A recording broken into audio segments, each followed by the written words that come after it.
नमस्कार साथियों। आशा है आप सभी लोग स्वस्थ होंगे, बढ़िया होंगे, एकदम पढ़ाई में लगे हुए होंगे। तो आइए आज हम पढ़ेंगे Hindi net JRF Hindi paper 2 का भक्ति काल जो हमारा चल रहा है। उसमें आज संत काव्य धारा में का जो व्याख्यान उसमें से सेकंड वीडियो उस पर मैंने बनाया है। इसमें आज हम पढ़ेंगे भक्ति काल में जो संत काव्य धारा है उसके अंदर जो महत्वपूर्ण कवि संत कवि हुए हैं उनके बारे में पढ़ेंगे। हालांकि आज हम पूरे संत कवियों के बारे में नहीं पढ़ेंगे, कुछ कवियों के लिए अगले पार्ट में, और साथ ही जो महत्वपूर्ण काव्य संप्रदाय हुए हैं या बहुत से संप्रदाय जो भक्ति काव्य धारा में हुए हैं उनके बारे में हम जरा पढ़ेंगे बाद में। चलिए आगे बढ़ते हैं। आज हम देखते हैं सबसे पहले भक्ति काल के अंतर्गत हम देखते हैं तो निर्गुण भक्ति धारा और सगुण भक्ति धारा, इस तरह के दो जो धाराएं मुख्य रूप से मिलती हैं। निर्गुण भक्ति धारा जो मूर्ति पूजा को नहीं मानती है, जो ब्रह्म मात्र को मानती है, पूरे विश्व को ब्रह्म मानती है, और जो पूरा जो हमारा विश्व है उसमें केवल एक परम शक्ति है, इस तरह का मानती है। लेकिन सगुण भक्ति धारा में शक्ति तो वह मानती है, लेकिन वह इसमें शक्ति का एक रूप मानती है, जैसे राम, जैसे कृष्ण, अलग अलग रूप में वह मानती है। यह मूर्ति पूजा करती है। और इस भक्ति धारा में तुलसीदास, सूरदास जैसे कवि हुए। निर्गुण भक्ति काव्य धारा में संत काव्य धारा और सूफी काव्य धारा, ये दो प्रकार की धाराएं प्रचलित रही।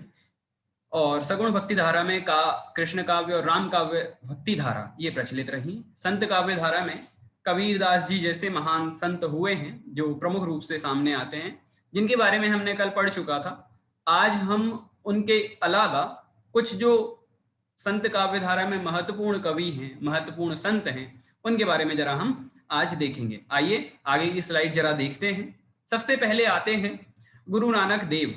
इनका जन्म जो है वह 1469 ईस्वी में हुआ था। ईस्वी मतलब करीब आज से 550 वर्ष पूर्व या 562 वर्ष पूर्व, क्योंकि 2021 चल रहा है, तो 562 वर्ष पूर्व, 552 वर्ष पूर्व करीब इनका जन्म हुआ था। इनकी जो मृत्यु का समय है वह है 1538 ईस्वी। यह आप ध्यान रखिएगा। गुरु नानक देव ये संत कवि के अंतर्गत आते हैं। इनका जो स्थान, जन्म स्थान है, वह लाहौर के निकट है। तलवंडी नाम का गांव है जो आज वर्तमान में पाकिस्तान में है। और राई माई की तलवंडी के नाम से एक गांव है। हालांकि मूल रूप से इसका नाम तलवंडी ही आता है। वो राई माई की तलवंडी वो पूरा नाम उसका है, लेकिन तलवंडी इनका नाम आता है।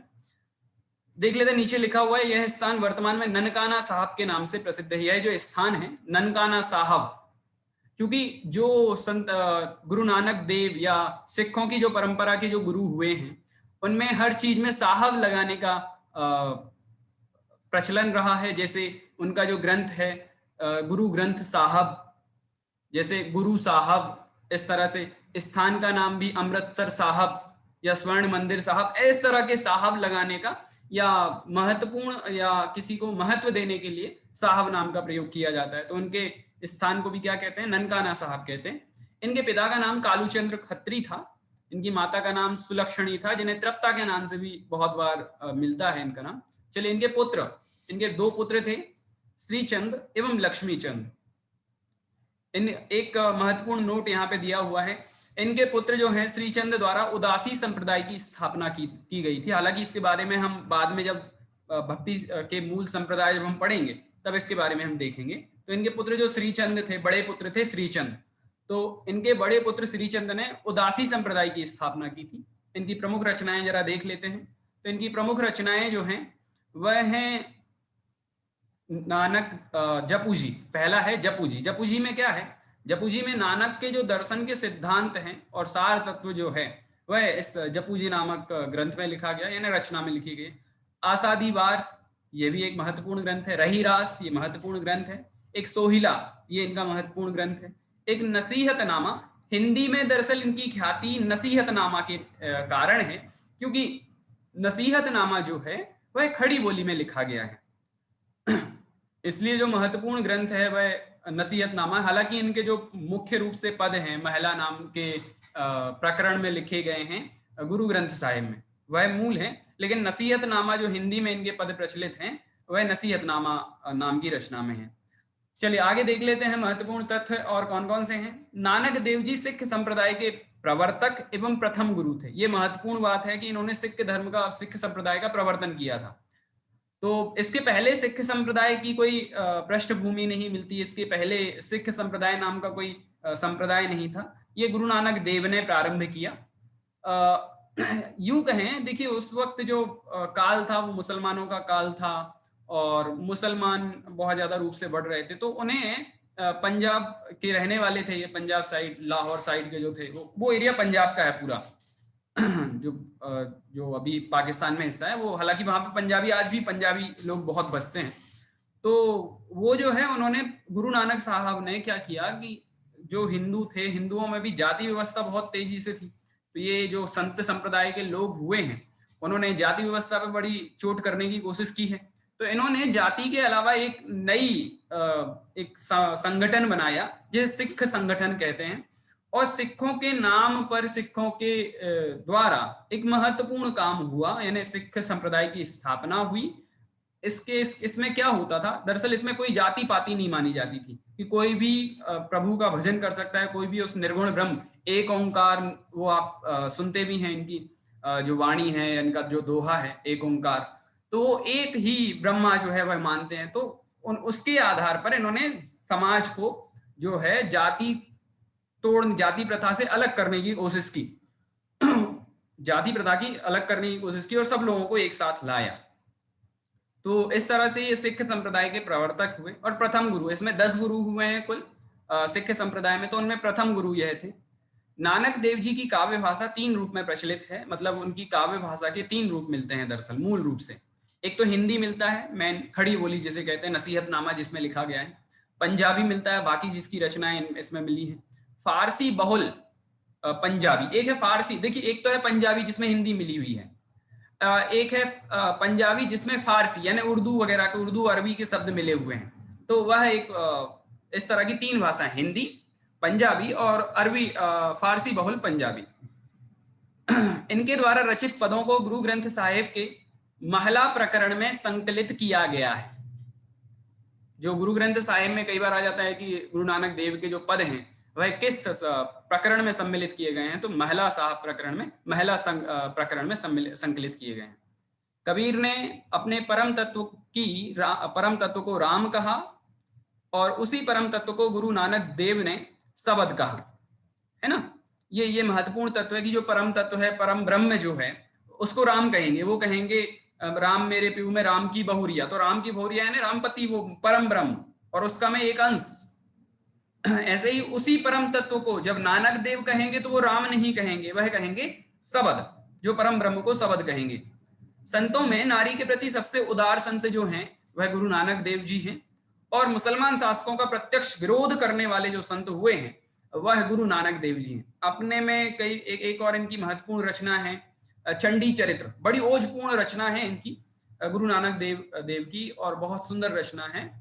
शायद आपने सुना भी होगा, केसरी फिल्म आदि में जो बैकग्राउंड में बजती है वो चंडी चरित्र से ली गई है, वो, है ना। तो इस तरह से हमने अभी गुरु नानक देव का परिचय देखा। अब हम आगे देखते हैं संत दादू दयाल, जो तीसरे महत्वपूर्ण संत हैं। इनका जो जन्म है वह 1544 ईस्वी में हुआ था, संत दादू दयाल का। इनकी मृत्यु जो है 1603 ईस्वी में हुई थी। आगे देखते हैं, इनका जन्म स्थान अहमदाबाद गुजरात का माना जाता है। हालांकि गुजरात में जो संत हुए, गुजरात के जो संत हैं, बहुत सारे महत्वपूर्ण संत हैं, जैसे नरसिंह मेहता, बहुत, उन्होंने हालांकि गुजराती में रचनाएं लिखी, इसलिए उनका नाम इसमें हिंदी साहित्य में नहीं आता। अन्यथा अगर संत काव्य में देखा जाए तो उन्होंने बहुत सुंदर रचनाएं लिखी हैं। खैर, हम संत दादू दयाल के बारे में यहाँ पर देख रहे हैं, अगर हम उनके बारे में देखने लगे तो बहुत ज्यादा बड़ा वीडियो हो जाएगा। चलिए, इनकी प्रमुख रचनाएं जो हैं वह है हरडे वाणी। इसका जो संकलन है वह इनके संतदास और जगन्नाथ दास ने किया है, हरडे वाणी के नाम से। जैसे गोरखनाथ की जो संकलन किया गोरख वाणी से, है ना, पीताम्बर दत्त वड़त्वाल ने, तो ऐसे ही संत दादू दयाल के जो काव्य रचनाओं का संकलन किया है संतदास और जगन्नाथ दास ने, वह हरडे वाणी के नाम से किया गया है। इनकी दूसरी रचना है अंगवधु, जिसका संकलन जो है इनके शिष्य रज्जव ने किया। रज्जव दास जी इन्हीं के शिष्य थे। और दादू दयाल, परशुराम चतुर्वेदी, जिन्होंने हिंदी साहित्य की संत काव्य परंपरा पर जिन्होंने साहित्य लिखा है, शोध खोजपूर्ण वर्णन किया है, उन्होंने इनके जो रचनाओं का संकलन किया है वह दादू दयाल के नाम से किया है। इनके महत्वपूर्ण तत्व देख लेते हैं इनके बारे में। दादू पंथ नाम से, इनके दादू दयाल ने एक दादू पंथ नाम से एक पंथ चलाया, संप्रदाय चलाया। तो दादू पंथ या परवन संप्रदाय का ये प्रवर्तक माने जाते हैं। इनका जो सत्संग स्थल है यानी स्थान जो है वह है अलख दरीवा नाम से है, ये गुजरात के पास में ही है। और बाद में इस राजस्थान में भी आ गए, तो राजस्थान के प्रथम संत के नाम से भी इन्हें माना जाता है। ये राजस्थान के प्रथम संत माने जाते हैं, हालांकि जन्म इनका अहमदाबाद में हुआ यानी गुजरात में। चलिए और देख लेते हैं इनके बारे में महत्वपूर्ण चीजें। महत्वपूर्ण बिंदु हैं कि राजस्थान के, इन्हें कबीर कहा जाता है संत दादू दयाल को। इनकी मुख्य पीठ या गद्दी जो है वह नारायणा या नरैना जयपुर में मानी जाती है। इनके पुत्र का दो पुत्र माने जाते हैं, इनकी शादी हुई थी, मतलब एक पुत्र का नाम है गरीब दास, दूसरा है मिस्कीन दास। इनकी जो भाषा है काव्य भाषा ब्रज, इसे भी लगभग ब्रज जो है वह हिंदी के अंतर्गत भाषा आती है। तो ब्रज जिसमें राजस्थानी एवं खड़ी बोली का मिश्रण है। दादू पंथ का अधिकांश साहित्य ढूंढारी भाषा में लिखा गया। अच्छा, ढूंढारी भाषा कौन सी भाषा है? तो जयपुर और आमेर में चलने वाली जो भाषा है उसे ढूंढारी भाषा कहते हैं। अगर आप प्रारंभ में भाषा साहित्य का विकास आप देखेंगे, भाषा का, हिंदी भाषा और उसका विकास जो पहली इकाई है उसमें इसके बारे में बहुत विस्तार से वर्णन है। ये सेकंड हमारी जो इकाई पूरी होगी तब हम पहली इकाई के बारे में बड़े विस्तार से उसको भी देखेंगे, तब हम इसकी चर्चा करेंगे कि ढूंढारी भाषा कौन सी भाषा होती है। तो ये राजस्थानी भाषा जो है, राजस्थानी जो जयपुर साइड जो भाषा चलती है उसे ढूंढारी भाषा कहते हैं, क्योंकि जयपुर का जो क्षेत्र कहलाता है उसे ढूंढार कहते हैं। कहा जाता है कि दादू के उपदेशों से अकबर बहुत प्रभावित था। दादू राम सत्यराम इनका प्रधान वाक्य है। इन लोग राम राम आज चलता है या राधे राधे या सीताराम इस तरह के बाकी चलते हैं, तो इनके में चलता है दादू राम सत्यराम नाम से इनका वाक्य चलता है, यानी आपसी अभिनंदन में भी यह वाक्य बोला जाता है। दादू पंथ में सबको ना तो जलाया जाता है और ना ही दफनाया जाता है, अभी तो उसे जंगल में फेंक दिया जाता है। इनके में एक परंपरा रही कि जो मरने के बाद मृत्यु का जो शवदाह किया जाता है वह नहीं होता, ना किसी को दफन किया जाता है, बल्कि उसे जंगल में फेंका जाता है ताकि जंगल में जाके वह सूख, उसे पशु पक्षी आदि खा लें या वह जमीन में ही उसको जो है वह चला जाए या जमीन ही उसको विघटित हो जाए वहां पर, है ना। चलिए आगे देखते हैं। अब आते हैं संत सुंदरदास जी। संत सुंदरदास के बारे में जरा हम देख लेते हैं। इनका जन्म जो है 1596 ईस्वी में हुआ था। इनकी जो मृत्यु है वह 1689 ईस्वी में हुई थी, है ना।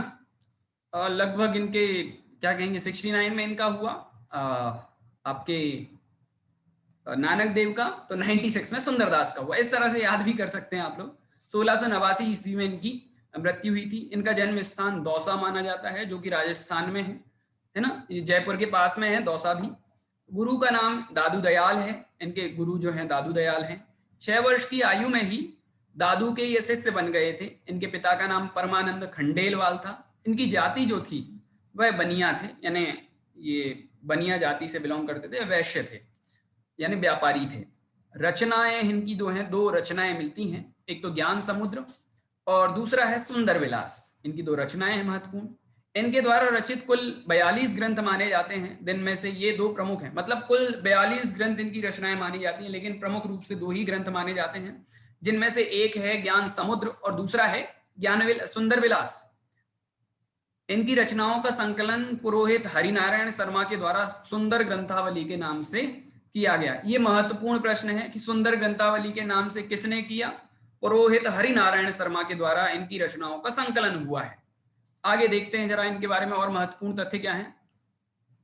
ये बहुत महत्वपूर्ण संत है। सुंदरदास संत कवियों में सबसे शिक्षित संत माने जाते हैं। दरअसल संत काव्य धारा में हुआ ये था कि संत परंपरा में ज्ञान का उतना महत्व था ही नहीं। ये जो है शास्त्र ज्ञान को कोरा पोथी का ज्ञान कहते हैं। कबीरदास तो कहते हैं पोथी पढ़ पढ़ जग मुआ, पंडित भया ना कोई, ढाई आखर प्रेम का, पढ़े सो पंडित होई। और तो और कहते हैं कि भाई मसी कागज छुओ नहीं, कलमगही नहीं हाथ। भाई हम शास्त्र ज्ञान को महत्व देते ही नहीं है, लेकिन सुंदरदास एक ऐसे कवि हुए हैं जो सबसे शिक्षित माने गए। बाकी कबीर आदि तो बिल्कुल अनपढ़ थे, वो तर्क की बात करते थे, लेकिन जो सुंदरदास थे ये सबसे शिक्षित कवि थे, यानी इन्होंने शिक्षा ग्रहण की थी और इसलिए सबसे शिक्षित संत भी यह माने जाते हैं। इन्होंने अपनी रचनाओं में दोहे की बजाय कवित्त छंद का प्रयोग किया। ये कवित्त अडिल्य आदि जो छंद होते हैं, ऐसे ही एक कवित्त नाम का छंद होता है।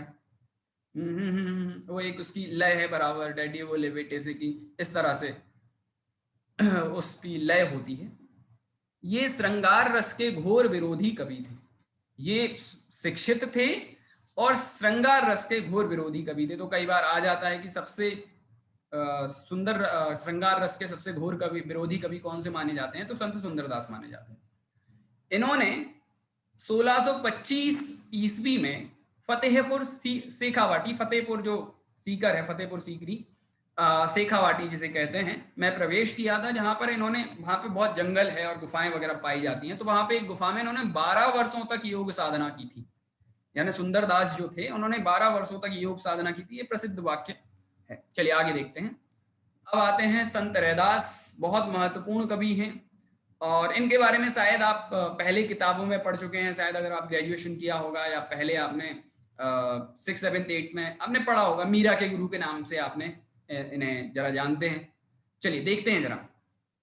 इनका जन्म जो है, गणपति चंद्रगुप्त क्या मानते हैं और नगेंद्र क्या मानते हैं, दो मिलते हैं हमें इनका काल। तो गणपति चंद्रगुप्त मानते हैं कि 1445 में इनका जन्म हुआ था और 1575 में इनकी, यानी इनके इसके बीच का जो काल है वह विक्रम संवत, यह इनके बीच का काल रहा है। और डॉक्टर नगेंद्र कहते हैं कि इनका जो जन्म है वह 1498 ईस्वी में हुआ था, और यानी सुंदरदास से 1 साल पहले, और इनकी जो मृत्यु है वह 1548 ईस्वी में हुई थी। देखिए लगभग ऐसा मत है कि जो बाद के कवि, बाद के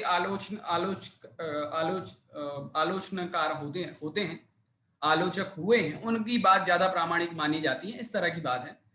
तो इनका जो स्वीकार काल है, यानी 15वीं शताब्दी का उत्तरार्ध से लेके 16वीं शताब्दी के पूर्वार्ध तक, यानी 1450 के बाद और 1550 के पहले पहले तक का जो काल है, 100 साल का पीरियड जो है, उसके बीच में इनका काल माना जाता है कि भाई इसके बीच में ये कहीं हुए थे।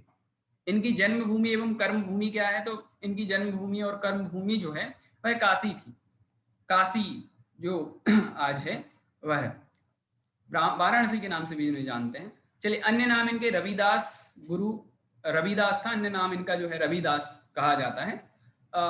ये शायद आपको जब नरहरियानंद क्या कहते हैं, रामानंद के जो शिष्य हैं, तो इनके 12 शिष्यों में इनका उल्लेख मिलता है। संत रैदास मीरा के गुरु थे, है ना, तो मीरा के गुरु के नाम से भी इनको पहचाना जाता है। कई जगह राजस्थान में तो आप जाएंगे तो आपको मीरा के गुरु के नाम से इनको जाना जाएगा। महत्वपूर्ण तथ्य देख लेते हैं जरा इनके बारे में। संत रैदास जाति से चमार थे। चमार मतलब, ये हालांकि शब्द जो है वो संवैधानिक नहीं है, लेकिन ये चमड़े का काम करते थे, यानी चमरौधा जो जूते होते हैं वह बनाते थे, जिसका उल्लेख निम्नलिखित पद में मिलता है। देखिए, जाति भी ओछी, कर्म ओछी, कर्म भी ओछा, ओछा कसब हमारा, नीचे से प्रभु ऊंच कियो है, कह रैदास चमारा। यानी मैं चमड़े का काम करता हूँ, इस तरह की उन्होंने कहा कि मेरी जाति भी नीची है, कर्म भी नीचा है, यानी चमड़े का काम करते हैं। ओछा और कस्बा जो हमारा गांव है, घर रहने का है, वह भी ओछा ही है। नीचे से प्रभु ऊंच कियो है, लेकिन हे प्रभु आपने इस नीच व्यक्ति को भी आपने अपनी भक्ति के द्वारा ऊपर बढ़ा लिया। यह ऐसा रैदास कहता है। कह रैदास खलास चमारा, चरण शरण रैदास चमैया। इस तरह से भी इन्होंने कहा कि भाई अपनी जाति चमार इन्होंने बताई है। प्रसिद्ध पंक्ति है इनकी, अब कैसे छूटे राम नाम रट लागी, प्रभु जी तुम चंदन हम पानी, जाके अंग वास वास समानी, है ना। तो इस तरह से इनका प्रमुख पद है, प्रभु जी तुम चंदन हम पानी, इस तरह से। भाषा इनकी जो है वह व्रज है, और इनके 40 जो पद हैं वह गुरु ग्रंथ साहिब में प्रचलित हैं, संकलित हैं। तो कई बार आ जाता है कि गुरु ग्रंथ साहिब में संत रैदास के कितने पद संकलित हैं, तो वह 40 पद संकलित हैं गुरु ग्रंथ साहिब में। और भी महत्वपूर्ण देख लेते हैं जरा। तथ्य जो हैं, इनकी कोई स्वतंत्र रचना प्राप्त नहीं होती है। इनके द्वारा रचित फुटकल पदों का एक संग्रह रविदास की वाणी के नाम से संतवाणी सीरीज में संकलित है। एक संतवाणी सीरीज है, उसमें रविदास की वाणी नाम से इनकी जो रचना है, फुटकल जो रचनाएं हैं वह मिलती हैं। इन्होंने बहुत सुंदर पद लिखे हैं। पद यानी आज के उसमें लिख लें तो आज के गाना समझ लीजिए। गाना एक लगभग ऐसी एक जिसमें एक टेक रहता है और फिर बाकी आपके स्टैंजा पद रहते हैं, छंद रहते हैं, छोटे छोटे दो पंक्तियों के। ऐसे ही है इनके भी, मतलब जैसे प्रभु जी तुम चंदनम पानी, तो ये पद है, उसमें नीचे 4-5 छंद और दिए हैं, 2 पंक्तियां दी हुई है। तो इस तरह से बहुत उसको, ये जो पद हैं वह गेय होते हैं। तो लोग जो है सरल चीज को अपनाते हैं, तो इन्होंने गेय पद लिखे तो लोग बाद में गाने भी लगे इन्हें। संत रैदास संत जो है एक विवाहित संत थे। इनकी पत्नी का नाम लोना था। हालांकि आता नहीं है, लेकिन याद करना बहुत जरूरी है ताकि कभी आ जाए तो आप उसको कर सकें।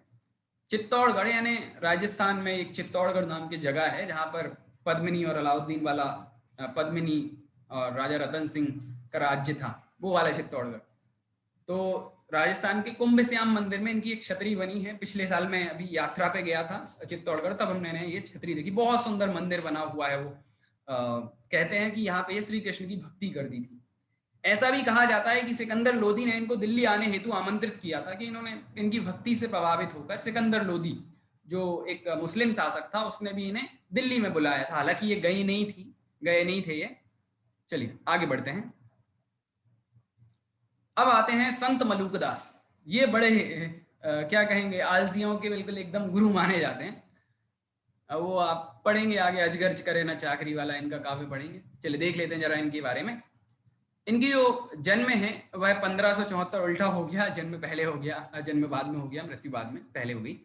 तो जन्म जो है इनका 1574 ईस्वी में हुआ था और इनकी जो मृत्यु है वह 1682 ईस्वी में हुई थी। एक महत्वपूर्ण तथ्य मैं आपको बताता हूं। आमतौर पर संतों कवियों की मृत्यु के बारे में नहीं पूछा जाता है, जन्म के बारे में पूछा जाता है। अब आप पूछेंगे क्यों कि जन्म के बारे में पूछा जाता है, जन्म का संवत पूछा जाता है, तो मृत्यु का संवत क्यों नहीं पूछा जाता? तो माना ऐसा जाता है कि अपारे काव्य संसारे कबीर एवं प्रजापति याद रसी जाए थे बुद्धिता याद, मतलब ये जैसे उसका मन होता है वैसे इस संसार को रचता है। मतलब इस काव्य रूपी संसार में कवि ही प्रजापति है और जैसे उसको रुचता है, यथास्मय रोचते विश्वम तदेव निर्मित, ऐसा कुछ एक संस्कृत का एक छंद आता है। तो उसमें ऐसा कहा गया है कि जो इस काव्य रूपी संसार में कवि प्रजापति यानी ब्रह्मा है, तो उसका जैसा मन करता है वह वैसा रचता है। तो कवि जो है हमेशा जिंदा रहते हैं। कैसे जिंदा रहते हैं? अपने काव्य के द्वारा जिंदा रहते हैं, इसलिए कभी उनकी मृत्यु के बारे में नहीं पूछा जाता है। ऐसा एक तर्क है, हालांकि नहीं पूछा जाता, आमतौर पर नहीं पूछा जाता। मतलब 99.99% चांस है कि नहीं ही पूछा जाता है। 0.01 इतनी चांसेस होते हैं कि कभी पूछ लें मृत्यु के बारे में, लेकिन नहीं पूछा जाता है। मैंने तो आज तक कभी नेट के या फिर बाकी किसी एग्जाम में ये पूछते नहीं देखा, इसलिए जन्म जरूर आप याद किया करें। जन्म स्थान जो है इनका कड़ाग्राम है, जिसे इलाहाबाद आज प्रयागराज के नाम से जानते हैं, उत्तर प्रदेश में। इनके गुरु का नाम पुरुषोत्तम था और यह जो किसके है, सुख सागर के अनुसार है। जो सदासुख दास जी ने सदा सुख सागर लिखा, उसके नाम से ये गुरु का नाम पुरुषोत्तम माना जाता है। इनकी जो प्रमुख रचनाएं हैं, 8 रचनाएं यहाँ पर लिखी हुई हैं। पहला है ज्ञान बोध, इनकी महत्वपूर्ण रचना, सबसे महत्वपूर्ण रचना मानी जाती है। फिर उसके बाद रतन खान, भक्त वच्छावली, भक्ति विवेक, ज्ञान परोछी, 12 खड़ी, ध्रुव चरित, स्फुट पद, इस तरह की इनकी रचनाएं मानी जाती हैं। और देख लेते हैं जरा महत्वपूर्ण तथ्य क्या है।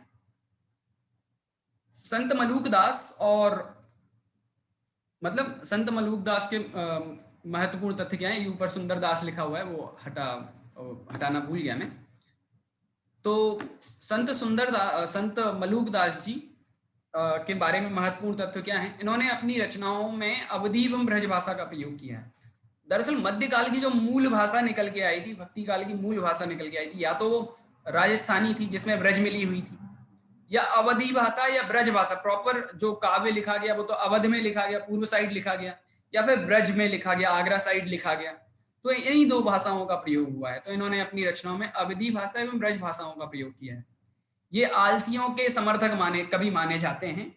इन्होंने कहा है कि अजगर करे न चाकरी, पंछी करे न काम, दास मलूका कह गए सबके दाता राम। इनकी अन्य जो है ग्रंथ ब्रज लीला मानी जाती है, राम अवतार लीला मानी जाती है, विभूति मानी जाती है और सुख सागर इनकी रचनाएं मानी जाती है मलुकदास जी की। तो इस तरह से आज हमने इन कुछ महत्वपूर्ण कवियों के बारे में वर्णन सुना और देखा है। आशा है आपको ये जानकारी पसंद आई होगी। अगर आपको इसके बाद भी कुछ कवियों का जो रचनाएं हैं वह हम कल देखने वाले हैं, तो आप सभी लोग लगातार हमारे साथ बने रहें और लगभग 8:15 बजे हर रोज आपको एक वीडियो या फिर लाइव क्लास रहेगी, तो आप उसको भी ज्वाइन करते हुए चलें। अभी की जो वीडियो है यहाँ पर पूरा करते हैं। धन्यवाद। अगर आपको यह वीडियो अच्छा लगा है तो दूसरे लोगों को शेयर जरूर करें और इस चैनल को सब्सक्राइब अवश्य कर लें। धन्यवाद।